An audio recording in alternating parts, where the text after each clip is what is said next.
Hello. We're going to interrupt the guys. Hello, this is 1100 WSGI. I'm U-Turn LaVern, and yep, this is One Street Over. What's going on one street over from where you live? And I'm just making sure I got everything turned on here. I'm still a little under the weather. I promise, though, guys. You know, they tell you if you don't have a fever, you're not contagious. So I don't have a fever. Gary Rastelli is in the house with me. Dear old friend. Oh, my gosh. We have known each other a long time, brother. Probably 20 years. At least. Come on into that microphone there. Okay. It's so funny. Lee Marie's like, oh, I met this great guy who's Ridgetop Mowers and all this. And I'm like, I've been knowing Gary a long time. We started, you worked on stuff for Cardinal Roofing. Right. Yeah, Mark Vivio, U-Turn's husband, brought in, some equipment and stuff. And then I heard this lady on the radio announcing traffic, and I said, "U-Turn LaVern, is that a real name?" And then she'd be out there. Yeah, we're working a wreck on the Jersey Turnpike over there, or whatever it was. South Loop in Nashville, South Loop, all that kind of stuff. That would be. We didn't have a Jersey Turnpike. Ellington Parkway, those kinds. OHB, Old Hickory Boulevard. Right. Always a popular. But it's so funny. And we have known each other for so many years. And yes, U-Turn LaVern is a real name. My name is really LaVern. And the whole U-Turn thing just was a nickname that a listener pegged me with. The first week I did traffic, I was filling in. I was a disc jockey. Yeah. Filled in on traffic. And the guys were like, we got to come up with a name for LaVern. She's going to do traffic. And they said, U-Turn LaVern. And from then on, I had a federal trademark on it for a while I was, I had to, because people were ripping it off. There was a girl who made a pretty good career of being U-Turn LaVern down in Florida, and people think it's me, and it's like, no, she just stole my name. And it's not fair. She didn't steal it. Her company did. Okay. And we tried to get them to quit, but it was just too muckety muck. Okay. So yeah, she was U-Turn LaVern for years and years. All right, good deal. I'm going to turn this around. I'm going to interview No, you. No, Gary. I want to hear about, because you had experience with working with Glenn Beck on the radio. So did you actually have to travel to be with his crew or what? Oh, yeah. For 2 years, I went down to the Blaze and worked live on the Blaze TV. And where was that at? In Dallas, Las Colinas. He bought a studio down there. Glenn and I have been friends for years now. We have not stayed in touch. After you work for somebody, it gets weird. Right. And so we've really, I haven't tried to reach out to him in years. Occasionally we'll exchange an email, but haven't done that in a long time. But we met each other early in his career and before he was famous. And so I knew him on his rise up. And so we got to be friends. And when they were looking for a live commercial host, I just happened to be. It was right after the U-Turn thing had ended here, and I was selling cars at Payne Chevy for a year. It was the year my father-in-law died, and 2 weeks later my dad died. Wow! Very suddenly. So it was just one of those years of just like feeling like you got hit by a truck. And I applied. I was like, I got to do something. I can't just not be working. And I stayed with my mother for I was down with my mama a lot for the first couple of months after Daddy died. But then I was like, I got to find something to do. And I saw they were hiring an office person at Payne. And I was like, man, I'll just go in there and do that. Because, I've always been a person, I'll just work. I just need to work. Sure. It doesn't matter. I don't have to do radio. I was kind of sick of radio, quite frankly. And I started working at Payne, and they're like, you're going to sell cars. And I'm like, but I don't like cars. And God bless them. They gave me a place to hang my hat. They were so good to me. Love the Payne family. But that's when Glenn and I, he was concerned about me because he knew my dad had died suddenly, and I had lost the U-Turn gig, and we just kept chit-chatting. And he was looking for this person put out this national call, wanted a live commercial host. And I was like, could I commute to that and come back on the weekends and stuff? He goes, you want to try out? And I was like, sure. And so he put me in touch with the producers, and I went down there and did that for 2 years. And, so what did you actually do? It was like QVC. I sold stuff in his live show in the Blaze. On the Blaze TV, if you subscribe to the Blaze, right, he has a TV show still to this day. Okay. And we would do ads in his show. Me and Brad Staggs, who I used to do afternoons with, we recruited him to come down there because they were looking for a guy. And I'm like, I know your guy. And so Brad came down and did that. He actually did it longer than me. I got laid off prior to him. and they kept him on a little bit longer. But it was one of those things that we saw the end coming. It ended rather abruptly though, but it's, God works it out. I wasn't supposed to be in Dallas. I did not like Dallas. I did not like Texas. Everybody's like, oh, Texas, ooh, you can keep it. Ugh. No, thank you. Everything's bigger in Texas. Oh no, it's dry, it's ugly. I'm sorry. At least the parts where I were, they have water out of their reservoirs. It's the nastiest water. I'm sorry, I'm not a fan of Texas at all. Give me Tennessee and Kentucky, and where my husband's from in the Upper Peninsula. Just the most beautiful country. I was telling you, my son is up in Canada right now in Calgary for his honeymoon. I love mountains and, trees and forests and just, God's majesty just on display. And the flatlands of Texas just does not scream. Of course, that's more like what, Israel is. It's a little more, what you would see in the area around the Holy Land is, what you get in the deserts down there. But where are you originally from? From New Jersey. New Jersey. That's where that and so you just didn't like the college. When did you leave the North? I still have the Southern accent though. Hey, yous all. No. Now my husband's lost his accent, but you have not. So you went to Florida before you came here. Yeah. I lived down there for 12 years and then came up here for 25 years. God bless. And you had Ridgetop Mowers. And so when he moved it to Springfield, he was already established as Ridgetop Mowers, so he didn't change the name. And that's how we knew him. And my husband just was drawn to you because his dad owned a small engine shop.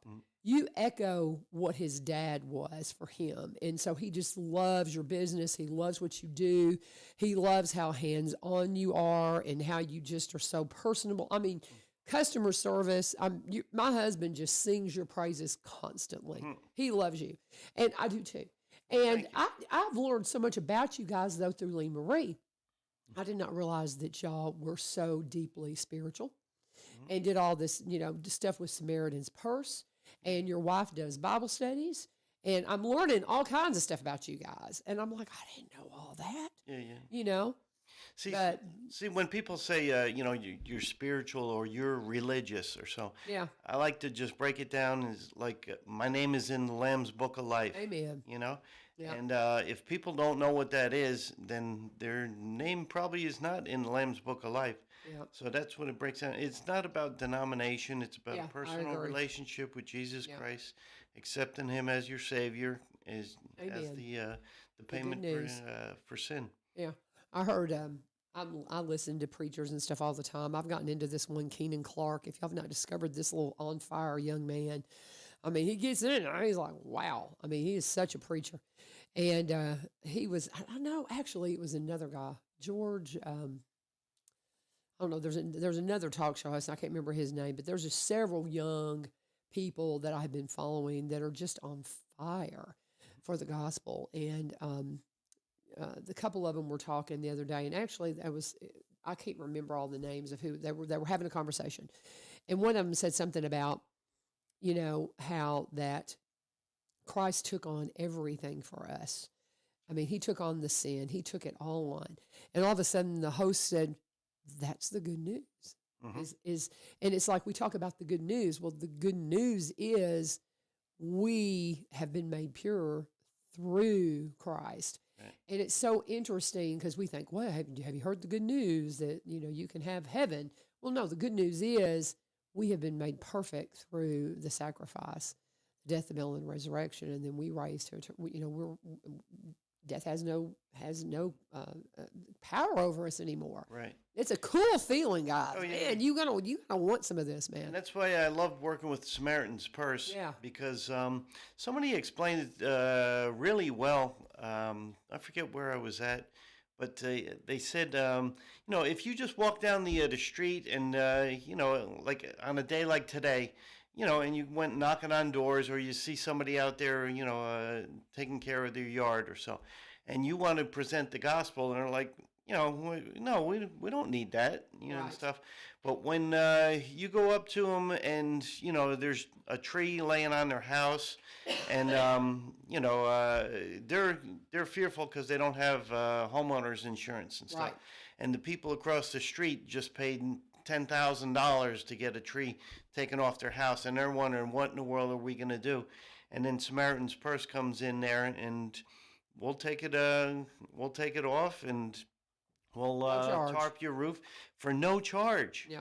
And they can't believe it. So, they are just so appreciative. And then, then we meet the physical needs first, and then that opens the door to present the gospel. Amen. And that's when people are more receptive and stuff, because the pride thing is I can take care of myself. I've got a little bit like an inoculation. You got a little shot of religion, but that prevents you from getting the real thing. Mm-hmm. And that was, you really answered a question I was going to ask you, because I knew you did a lot of work with Samaritan's Purse, so that answers that. So that's the kind of stuff you do with Samaritan's Purse, is going out and helping whenever the trees are down and things like that. Do you work just in this area, or do you travel? No, I've gone to, I don't know, maybe 6 or 7 states. I've gone out maybe about 15 deployments or so. That's wonderful. And that's amazing. Yeah, and they go around the world. Oh, I know. They'll set up water purification, temporary hospitals. They actually were used to develop a cure for Ebola.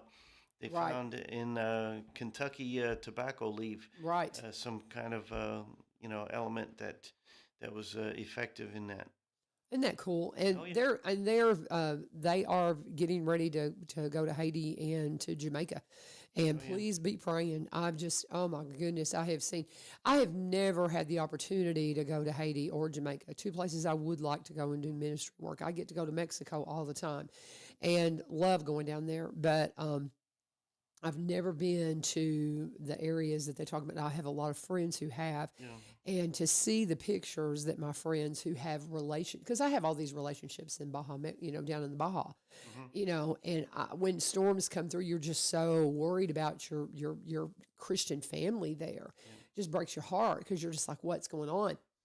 I cannot imagine if all my connections that I had, in Mexico were facing what they're facing. And I know so many people who have dear friends down there in Jamaica and Haiti that are just, a friend of mine, he does radio out in California, and there's a picture, and he put up with just a bunch of kids around him. And he's like, I'm just so worried about these kids. And another friend, she put up where a couple of women that she had ministered to just recently down in Jamaica. And you just wonder, and I was looking at the provisions they make for shelter, and you wonder, will it be enough? Because that is a devastating storm coming in there. It's just devastating. Yeah, I've been to Haiti in 2010. Wow. And then I was to Dominican 2 times. But the people are just really genuinely appreciative that you're there. Yeah. First of all, Haiti's been shut off for the last couple of years. I knew because, that. with the unrest in the government and stuff. But this, they're not going to be able to resist the help that they're going to need. This go around. Well, maybe that is the one thing that I was thinking about just the other day, as I was seeing this come in. I thought, well, this could possibly open the doors back up for Haiti, for people to go back in, because I knew a lot of people that were going there all the time. Yep. And maybe this will open the doors back up, and you just pray over all those sweet, sweet people down there, and especially those little ones. What you got there? Yeah, let me give out the number for Samaritan's Purse. Okay. Anybody, because people say, "Oh, I'm too old, I can't do this." If you can answer a phone, if you can make coffee, if you can pick up a broom, just anything. And it doesn't have to be a week long. It could be they do day volunteers at any of the job sites. Say a hurricane was to hit Springfield, Tennessee. They would look around for a large church to be a host church. Facilitator. Right. And then they would park their tractor trailer in there, the DR trailer, and disaster relief.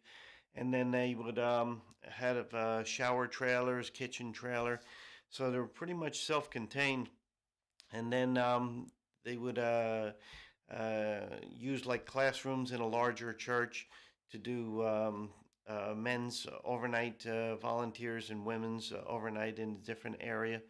And then, but you can volunteer to do a day, one day.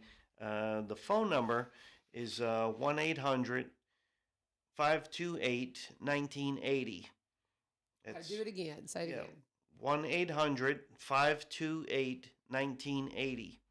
Okay. And SamaritansPurse.org is how you can also get involved. SamaritansPurse.org. We'll have you do it again here in just a minute. Okay. We're going to be checking in with Cold Stream Camp here in just a moment at 7:30. I appreciate Lee Marie for setting up these interviews for me, but I think the timely visit with you talking about Samaritan's Purse is just perfect with what's happening. Oh yeah. In with the Hurricane Melissa. Yeah. And the way you described how they work, where they come in and set up, we experienced exactly that in Mayfield. I'm from Mayfield. Mm-hmm. And the church that my brother attends and is a deacon, that was where Samaritan's Purse set up. Yeah. You know, at Seven Oaks up there, and they had Samaritan's Purse there in Mayfield, and I can't begin to tell you how much wonderful work was done through Samaritan's Purse in Mayfield. Now the government got in the way; they're still in the way in Mayfield. We won't talk about that, but I kind of just did, but because I know a lot about it, but you know, it's the charities, it's the nonprofits that come in and get it done. Mm-hmm. And, you know, a lot of the government entities just got in the way in Mayfield. You know, once they showed up, it's like, we got to do it this way. It's like, well, let's just clean it up, you know. Yeah. And Samaritan's Purse is about utilizing the things that are local. Oh, yeah. And you know. And the greatest asset that they have is manpower, you know, just volunteers. You know, we have a saying that we're the hands and feet of Jesus. Amen. And man, right when I'm, you know, cutting up trees or just whatever that I'm doing for them, just feel like you're right there in the center of the Lord's will, and this is what He made me for. Amen. You know? Amen. Amen. That's wonderful. And, well, I'll tell you, I would love to learn more about Samaritan's Purse. You know, whenever we've got time off from school, that's something I know Mark and I would love to be a part of. So remember, we're kind of tied to our school schedules right now because we're teaching full time and loving it. But when when there's opportunities, because there always are opportunities when we're on break.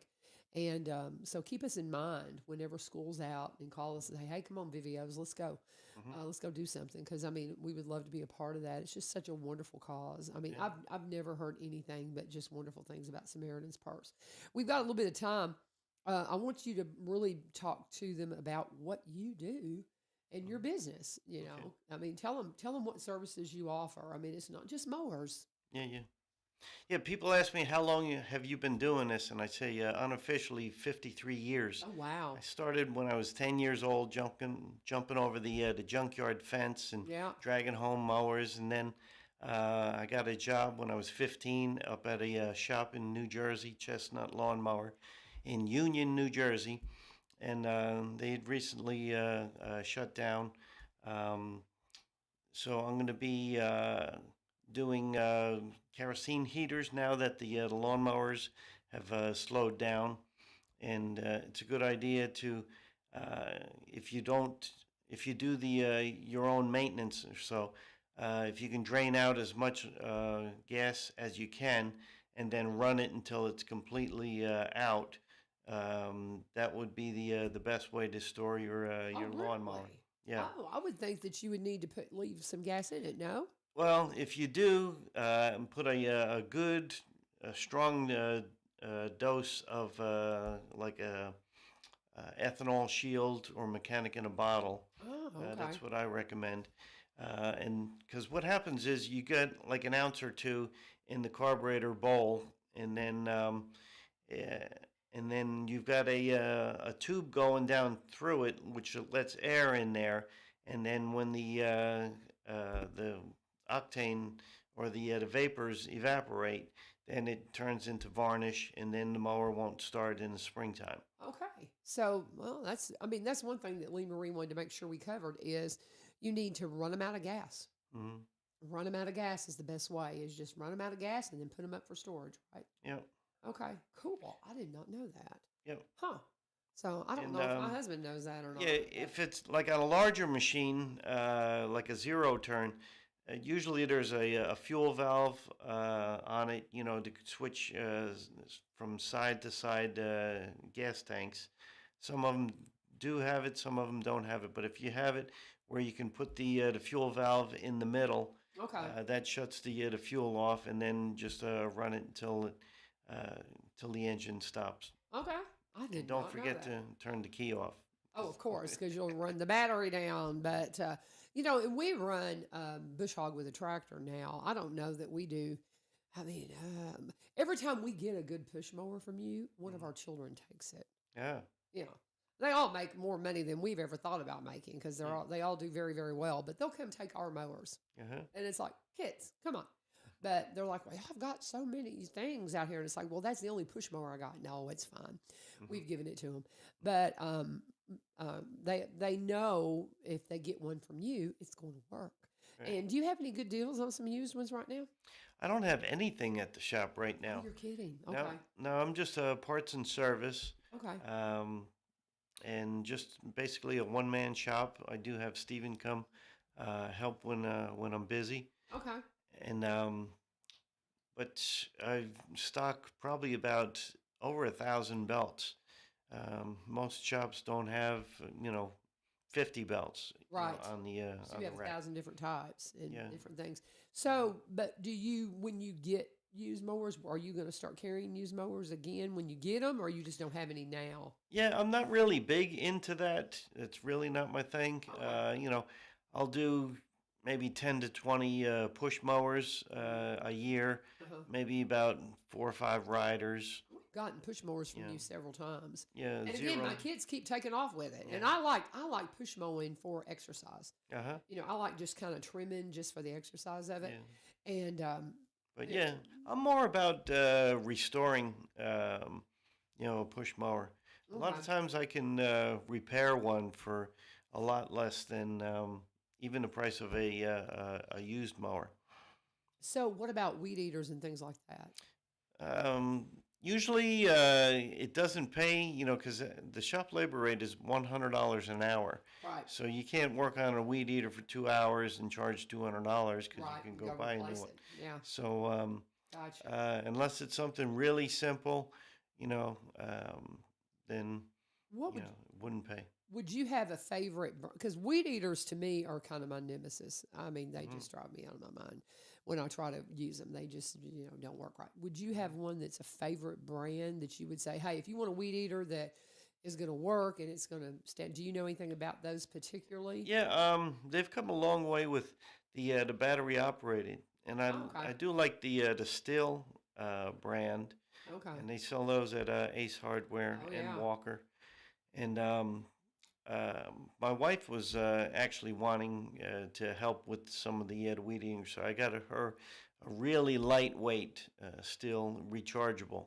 And it does enough power, because my mother had one that, oh my goodness, it was just like when I was helping her some.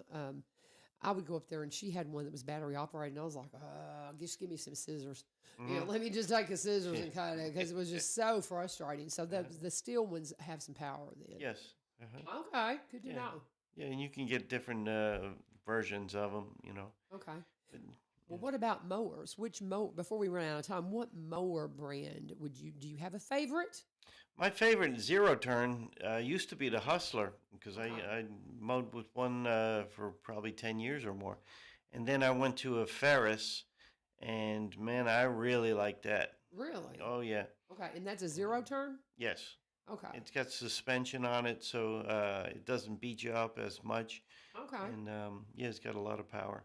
What about the push mowers? Would you have a push mower that you like particularly? A lot of the push mowers, the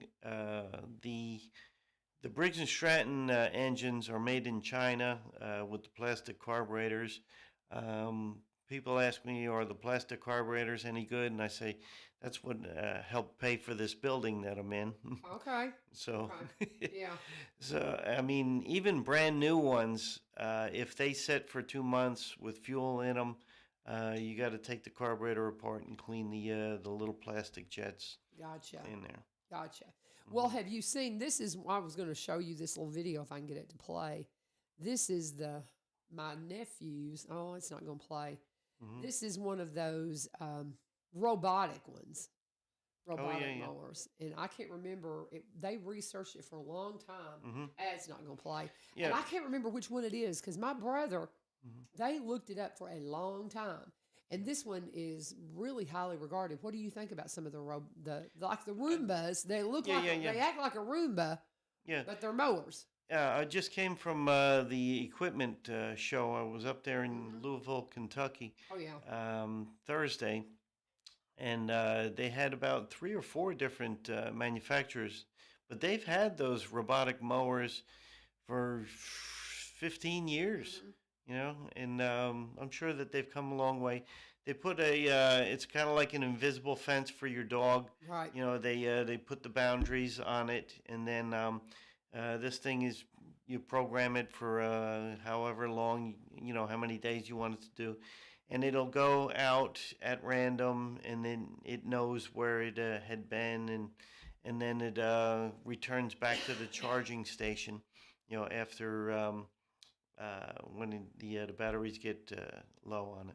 Well, and when my nephew started looking into it, the cost, it was not that expensive in regards to getting a zero turn. He was like, and then I don't have to mow the grass. Yeah. You know, and he's so busy because he does some coaching and stuff. And he's like, and so it's been kind of cool to watch. I'll need to follow up with them and see what they think of it. But yeah, they've got one. We'd heard right before they got theirs, we had some friends that had a lake house though. And because we're from the Land Between the Lakes area, and they had a couple of them, and he was watching them on their phone. One just went missing, and they found it in the lake. It got a little discombobulated, and it ended up in the lake. That is not good. But anyway, I mean, that was a story my brother told. I'm not really sure who it was, but it's somebody he knew. Right. And but it's interesting. So, give us that phone number for Samaritan's Purse. We got some folks here from Cold Spring Camp that we want to talk to. We're going to have to move on. Yep. If you're driving, just look at your speaker right now. And I'm holding up the sign here. It's 800-528-1980. It's 800-528-1980.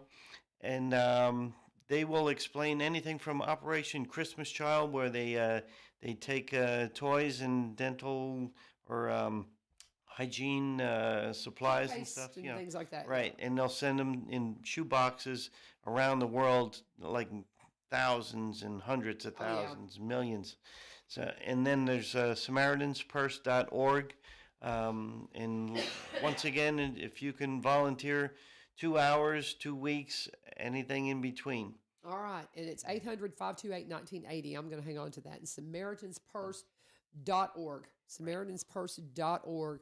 And with everything that's going on in Haiti and Jamaica right now, again, prayer is your most important thing that you need to do, is be praying. And absolutely, if you can do anything through Samaritan's Purse, 800-528-1980. My friend Paul Rainey says Toro is one he's used for a year with no problems. I guess that's a Toro. Is that a weed eater? Or is that a they do make, well, no, it's primarily a lawnmower. Okay. But they're the same as X-Mark. Oh, okay. Yeah. Okay, so that's his recommendation. Paul's always on here, so I had to throw that out there. And yes, I've got this young man just chomping at the bit to come in here and get on the radio. All right. So we're going to let him come in. It's so good to talk to you, Gary. It's good seeing you. God bless you. We need to get together and visit more. All right. Catch up. I mean, we had a lot of history during Cardinal Roofing days. Good deal. You're a good guy. I'll tell so you go what. and see him. Yeah. At Ridgetop Mowers. And I'm going to take you up on it next time that I'm going on a deployment, and I'll give you opportunity. Absolutely. We would love that. We got to not be in school. That would be the thing. Okay. Because we do teach full time, Mark and I both. So it'd have to be, during one of our breaks. But, we'd love to do that. We'd love to participate. All right, my friend. Can you go ahead and set that microphone up? Because we've got 2 folks coming in. And so while you do that, just take that microphone and set it up on the desk for me and slide that chair. I'm going to put you to work, Gary. All right. Let you set the studio back up for me for 2 guests. And I'm going to let you head out and let them come in while I do an ad for Barry and Rebecca Richards with Exit Prime Realty. Y'all know Barry and Rebecca very well. They are our longest running full-time sponsor here at One Street Over. That'll do it right there. here at one street over, and we appreciate them so much. We can't do it without our sponsors. So we just really want to ask you to, when you're looking for something in the real estate community, please reach out to Barry and Rebecca. They sponsor a lot of stuff around town too. They're up in Cross Plains. Y'all come on in here and sit down while I'm doing mad. They sponsor a lot of stuff. They're up in the Cross Plains area. We call them Cross Plainians. They were just out with East Robertson, congratulating the kiddos for their senior night at East Robertson football. And their big old picture right there on the side of the fence. If you're up in the area, you're going to see them involved in so many things. Any kind of a community event, odds are they're going to have a table in a tent where you can sit down and talk to them and ask them your crazy questions. They can do a free market analysis for you. Tell you exactly what your property is worth if you're considering selling. Maybe you just want a home equity loan. Maybe you just have no idea what your property is worth and you're just curious. Well, they can take care of that for you. And if you're somebody that's wanting to buy, when's the best time to buy? They will say right now, because the property you want may never come available. It might not ever be available again in your lifetime. That's just the truth of it. Property, as far as we say this all the time, if interest rates are high, say it with me, housing prices are lower, and if interest rates go low, housing prices go higher. That is just the way it works. So it's always a great time to buy. You can reach out to them at sellwithbecky.com, buy, BUI, robertsoncounty.com. 615-504-7425 is Rebecca's number, 615-504-7425, or 7424 is Barry's number. He's the broker here in town. She has an agency office up in White House, and together they bring you Exit Prime Realty, specialized in Robertson County properties, but also buying and selling in the surrounding counties and across the state line in Kentucky. Like me, they are originally from Kentucky, and they understand about having a income tax. A state income tax means that's going to affect your bottom, that's going to affect your budget and how much home you can buy. So reach out to them with your crazy questions, and they love talking to you. There's no crazy question. Just reach out to them today and let them know U-Turn sent you. Hello, my friends. We're here. I saw your young man here. You're going to have to come up on that microphone there. Come on, scooch on in. Pull that microphone right up to you. And we're going to talk about one of my favorite things to talk about, and that's camp. I love this. So we've got Shay and Oliver are here from Coldstream Camp. Now, you're on the advisory board of Coldstream Camp, correct? Yes, ma'am. Okay. What does that mean? That means that I work together with several longtime volunteers, and we help to organize events, fundraisers, and we also help the camp come up with new ideas for the summer camps every year. I got you. And so how long has Coldstream been around? It's been a camp for quite a while, hasn't it? Yes, ma'am. It's been a camp for more than 40 years already. Oh, wow. Okay. I don't think I realized it'd been that long. Mr. Joe Goodman used to own all the farmland, and he was inspired many, many years ago by the Lord to turn it into a Christian camp for kids, and it's been going strong ever since. Well, and here's the cool. I've been out there for faculty retreat. Whenever I was working at the church at Madison Church of Christ, even though we have our own camp, we have the Valley View camp. That's the one that we started that and facilitated it. But the way y'all are set up at Coldstream, you have that big house, and it was just so much more conducive to facilitating a faculty retreat. And it's just absolutely gorgeous. That lake is just spectacular. It is absolutely beautiful. I mean, it's just pristine. It is a pristine location. It's absolutely beautiful. But when we came out there, I'm like, why are we going to Coldstream? We've got our own camp. And then I saw why.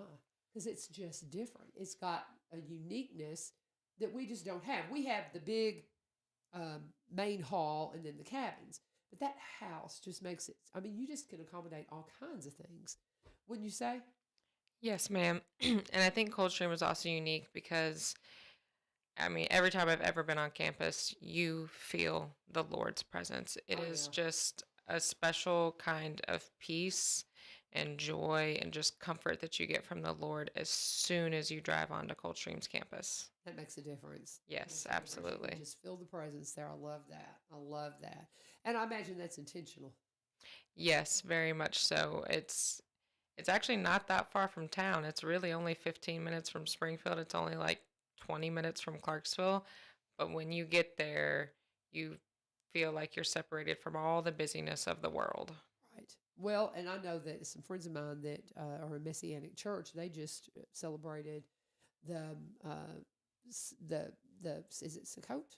That's the tabernacle, the feast of where you camp out. Is Yes. that the right one? Is it Sukkot? Is that what you call it? I can't remember. I'm not 100% sure, but I know what you're talking about. I Yeah. have some friends that just did that as well. And as much as I studied, Jewish stuff, you'd think I would know, but I don't really know a lot about the festivals. But I know it's the where they would stay outside. It's at the end of the year, first of the year kind of thing, and it's very. But I know that this Messianic church came out and they celebrated the the Feast of Tents.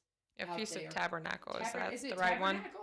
I guess I can't. Sure. Somebody's gonna straighten me out really quickly. But I want to think. I think it's Sukkot, but I think it's what it's actually called. But we'll take a look at that in just a second. But it doesn't matter. It's just it was a really cool thing that y'all were able to facilitate. It is Sukkot, but it is the where they put dwellings outside because it is to remind the Jewish people of the wandering, of being out in the 40 years of time out, basically, that God gave them, wandering in the wilderness. And so I thought that was really cool that they came out and celebrated Sukkot out there. So that's really cool. But there's just I know I've been out there for Women's Day events there in your main hall. Again, I've been there for faculty retreats in the big house. I've been there for all kinds of little things, and it's just a great facility. A great facility. Yes, ma'am.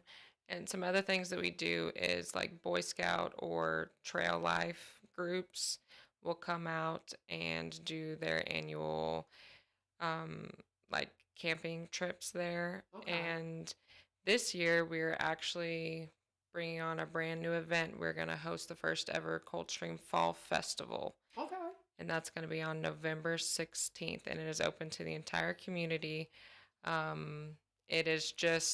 It's kind of a dual opportunity, a small fundraiser for the camp, but also just come out, see the camp, come down to the lake, fish for a little bit. We'll have lots of activities for all the children, some face painting, hay rides, because the goal is, like you were telling, get more people there to see what the camp has to offer, while also helping the camp just raise a little bit of funds. That sounds good. And so if somebody wants to get a booth out there, can they set something up? Yes, ma'am. We have booths.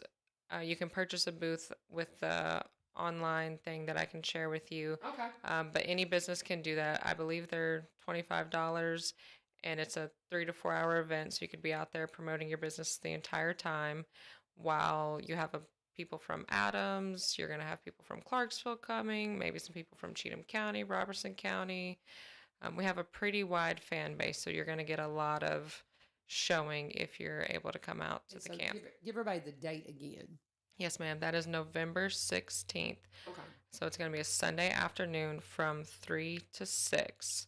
We'll be open to the entire community, and you can even take tours of the campus as well. So like you were saying, if a business comes out and says, well, this looks pretty nice, we have a few extra people available to show you maybe the Potter's House, Denson Hall, or take you down to the lake, because we will also have fishing available too. So we'll have people down there, and just planning to have a lot of fun with our community and our local camp supporters. I love that you're doing it on Sunday afternoon. I mean, I'm serious. It seems like Saturdays are just covered up. And I love that you're doing it on Sunday afternoon. I think that's a great idea. So. Yes, ma'am. Excuse me. So, Oliver, you need to chime in here, young man. You're going to have to pull that microphone right to you. You're going to have to scooch up on there. But now, have you done any of the Boy Scout stuff? Yeah, I do Trail Life. Tell me about that. What is Trail Life? So you get there. You got to get right up on that microphone, honey, or I can't hear a word you're saying. When you get there, we do the pledge, and then you guys we do announcements, and then we do a lesson, and then we usually play games. So like yesterday night, our lesson was knives and like sharp tools, and I think next week is maybe fishing.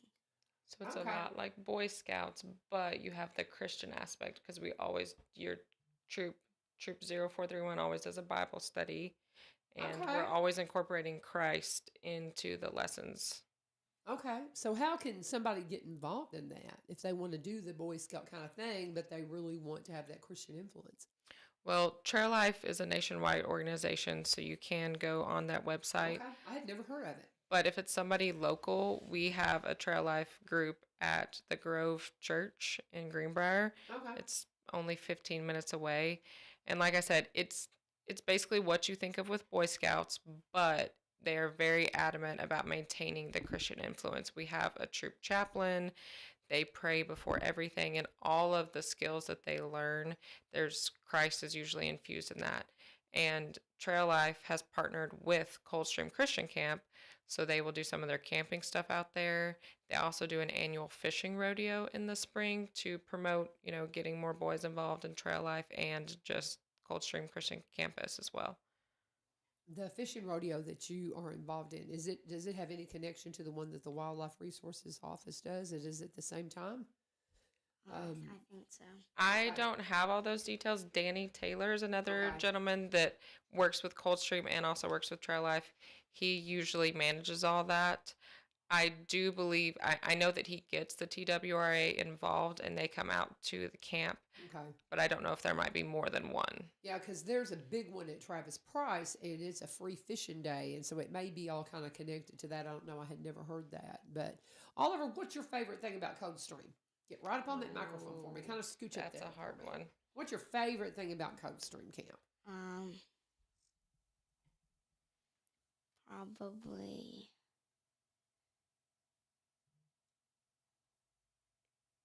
Are you a fisherman? Are you good at fishing? Yes. What's the biggest thing you've ever pulled out of that lake? Probably a catfish. Big catfish? Okay. Did you eat it? Mm. You put it back? You don't eat what you catch? We tried to. We caught like a whole bunch of catfish, but they were too small. Okay. Yeah, it's got to be a certain size before you can feast on it. But I love fish. Now, catfish, I get a little tired of it. I grew up with 2 big catfish ponds on the farm I grew up on. So we ate a lot of catfish when I was a kid. And so I got kind of tired of it. But I love, do they have bass in the pond? Do they have bass? Oh, Yes, ma'am. They have trout. They have bluegill. A little bit of everything. It is beautiful. I mean, if you have not been out to Coldstream, it is. Why did they call it Coldstream? Because it has a cold stream on it. Yes, I had heard that, and but it's a cold stream that actually feeds the lake. Yes, ma'am. And So that's what makes it so fresh and beautiful.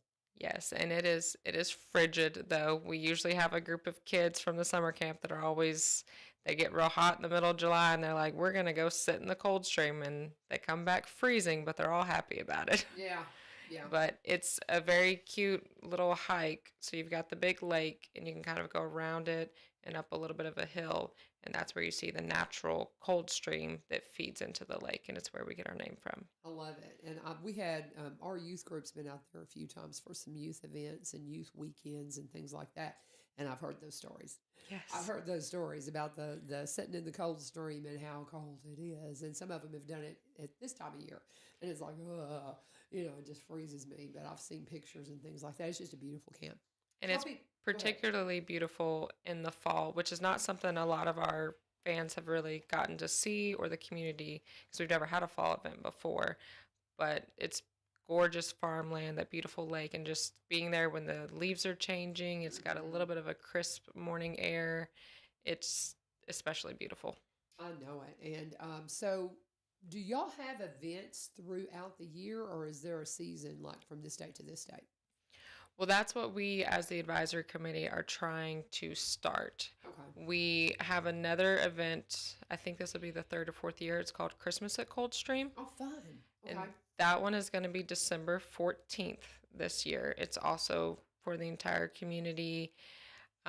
That's something that we started just a few years ago and was sort of the inspiration to try to start doing more events to get people out there throughout the year to see what else camp has to offer. Oh, I love that. Because, I mean, with the house, and what did you call the house? I forget the name of it. The Potter's The House. Potter's House. And how many people can that accommodate?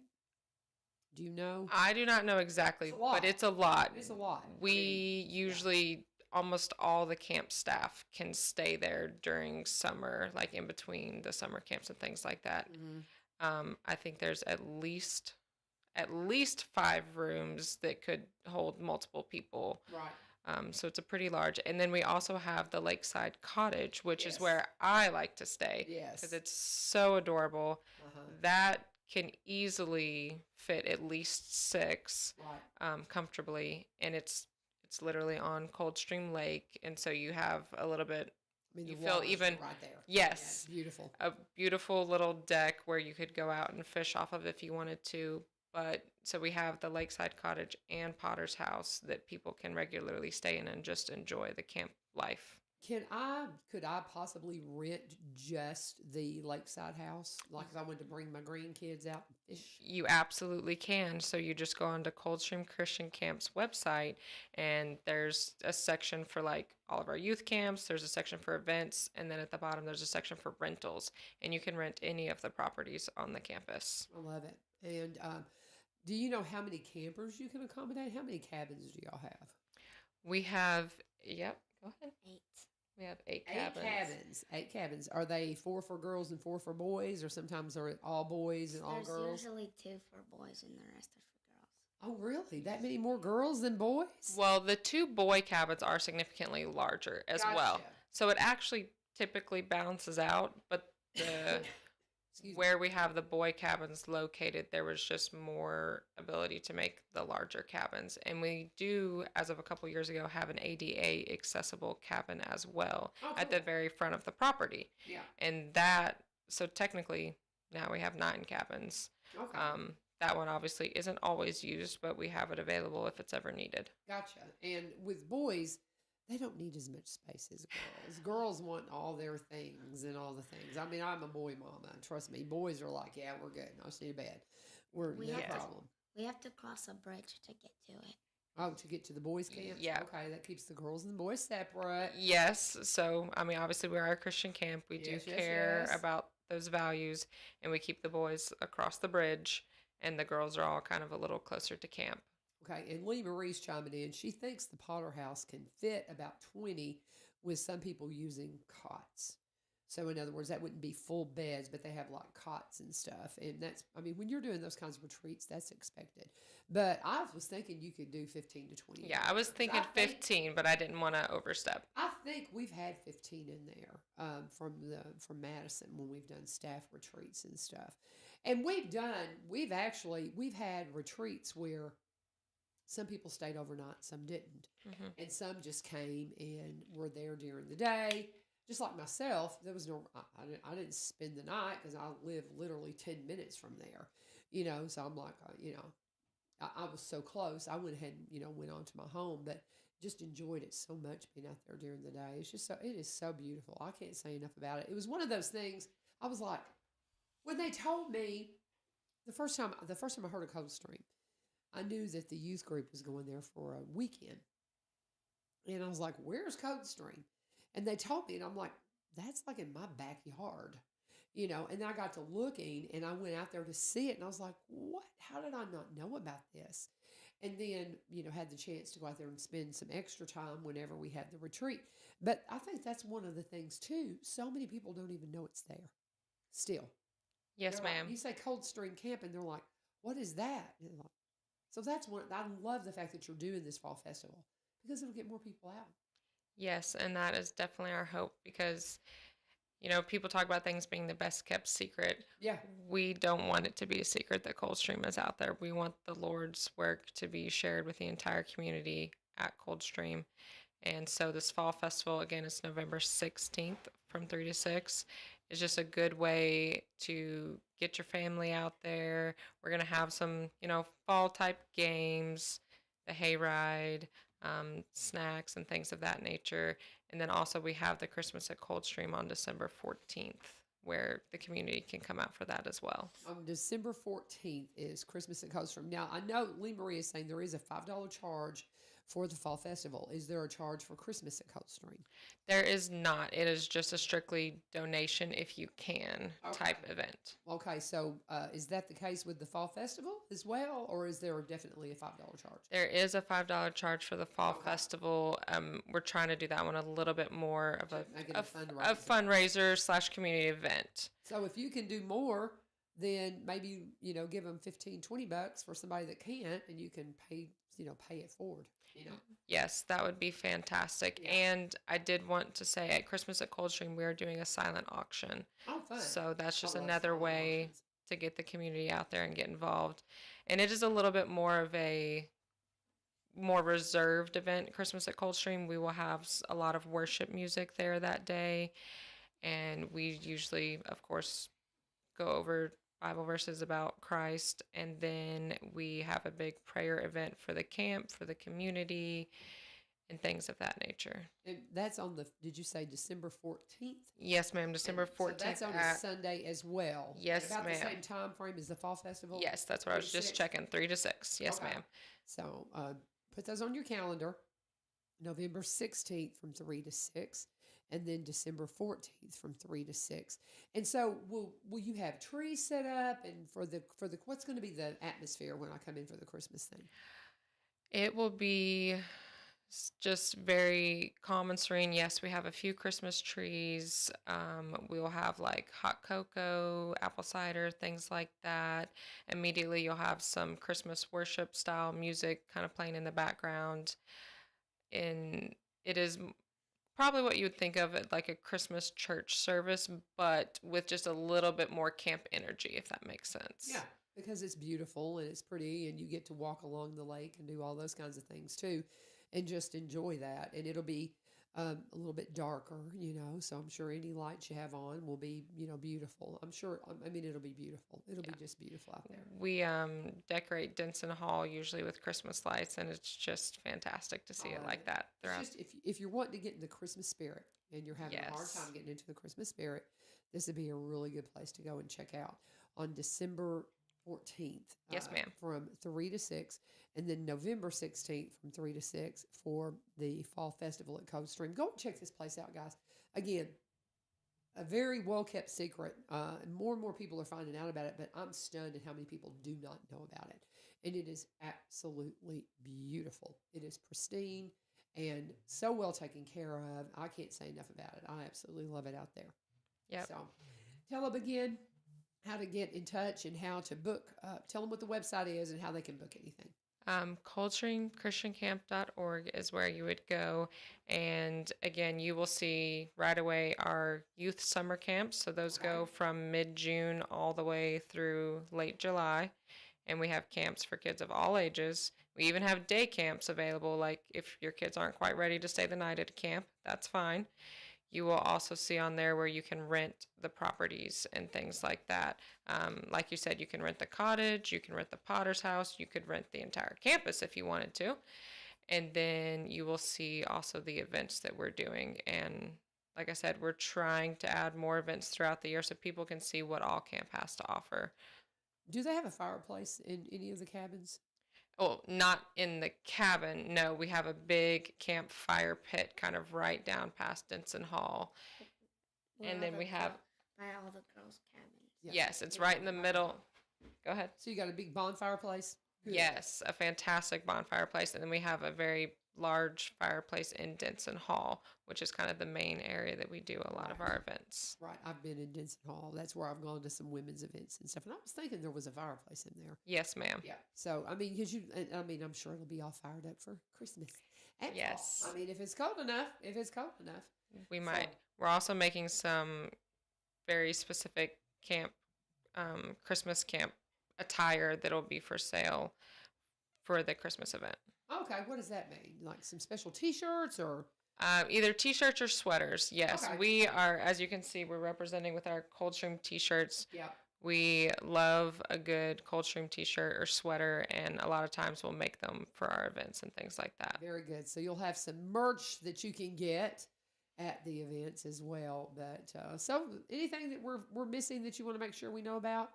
Anything special, Oliver? No, he's a little bit, a little shy on us. So are you going to school or are you homeschooled? I'm homeschooled. Okay, that's kind of what I thought because I'm a school teacher, so I got to head to school here in just a minute. So what's your favorite subject homeschooling? Science. That's cool. Do you do a bunch of cool experiments? I love experiments. That's one of the things I love. That's one of the coolest things about social media now is you find all kinds of fun experiments. I'm like, oh, that's neat. You can do I can do with my grandkids. How old are you? 10. You're just a little bit older than my oldest grandson. So very good. You play baseball? Mm. You don't? No, my grandson, all he wants to do is play baseball. So, but that's cool. We play soccer and starting basketball in a few weeks. Yeah, basketball. Where do you play basketball? It's called Calvary Church. Okay. With Upward. Upward. Yes, I'm quite familiar with Upward. Very good. Well, awesome. I'm so glad to meet you, Oliver. Welcome. Come back and see me anytime. Shay, you as well. Okay. And she, again, is on the advisory board for Coldstream Camp. Best kept secret in Robertson County. Tell them the address before we wrap up. 4730 Goodman Road in Adams, Tennessee. One more time. 4730 Goodman Road in Adams, Tennessee. And the website one more time. ColdstreamChristianCamp.org. ColdstreamChristianCamp.org. Reach out to them and book some time out there.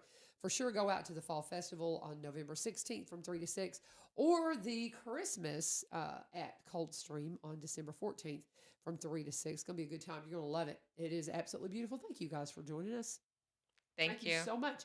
And thank you guys for joining us. This is 1100 WSGI. Tomorrow is the Veterans Day. We'll be talking with Scott from our Veteran Service Office, making up for, I wasn't here last week. So we had a little bit of a change in the schedule. So he's going to come in and talk with me tomorrow, and it'll be a fun time because we got Veterans Day coming up. So we'll be talking all about that. We'll look forward to talking to Scott tomorrow and you here on 1100 WSGI. God bless. Have a wonderful day.